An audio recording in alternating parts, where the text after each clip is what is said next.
Goods transported by road in the UK have to be secured to the vehicle or trailer they're carried on to protect the driver and other road users.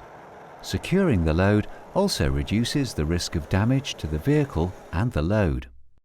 The load securing system must be able to secure the entire weight of the load forward and half the weight of the load to the rear. It must also be able to secure half the weight of the load to the sides. Load securing starts with using the structure of the vehicle or trailer, loading up to a headboard or bulkhead if possible, or packing any gaps between the front of the load and the headboard with blocking or dunnage. The headboard should be strong enough to hold the load, and any damage should be repaired as soon as possible. Trailer bodies built to the reinforced XL standard or equivalent can be used to secure loads without using additional restraints. Trailer bodies can often be supplied with equipment to make load securing easier. Most loads are restrained using webbing or chain lashing. There are two main ways to lash a load: direct lashing and frictional lashing. Direct lashing is normally used for plant equipment and similar heavy machinery. One end of the lashing is attached to the load and the other to a lashing point or the vehicle chassis. Lashings are used in opposing pairs to prevent the load moving. Frictional lashing can be used for many types of load. The lashing should pass over the load from one side of the vehicle or trailer to the other.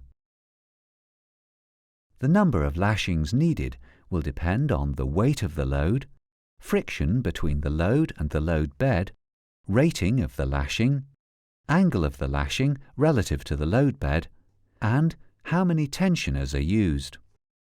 The angle of the lashing relative to the load bed is very important with frictional lashing. The lashing should be as close to vertical as possible.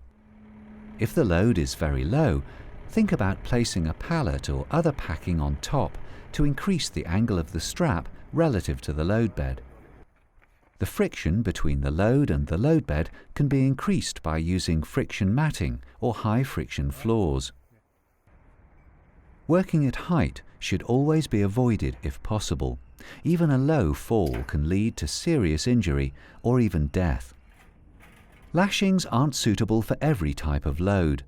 Crushable loads may need to be transported in a stillage or box, or secured using rated tarpaulins or nets that wrap around the load. Webbing straps can cut into packaging or bags when they're tensioned. Edge protectors or edge boarding can be used to protect the load. Loads that are likely to settle, such as aggregate and powder, can be difficult to secure. A webbing strap may be tight when the vehicle sets off, but quickly go slack as the load settles. Other methods of securing may be more suitable for this type of load. Stacked loads need to be loaded carefully so the stack doesn't become unstable. Drivers are often injured when unstable loads fall off or out of a trailer during unloading. A stacked load should be stable without lashings. Whatever load securing system you use, it's important to be able to show that it secures the load properly. A load plan or load docket tells everyone involved in loading, transport and unloading what they need to know about the load and how it's been secured, so it can be transported safely.